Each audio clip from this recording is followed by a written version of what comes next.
Tire tighten's so easy, an 8-year-old can do it. Hudson, how much you charge a tire? $2.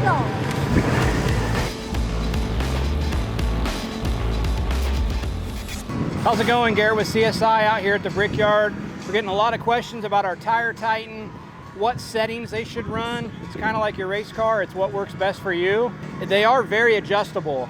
So how I like to do mine when doing it on the Jones machine is running at the 1 setting and then the 3 here. Your settings are really going to depend on how you like to hold it and how you apply the pressure, but you should just be able to lay it on there, and it's going to take a nice big cut, and when the rubber's hot, it'll just come right off like that.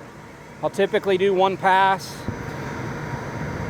You know, it really just building up on the back side of this blade.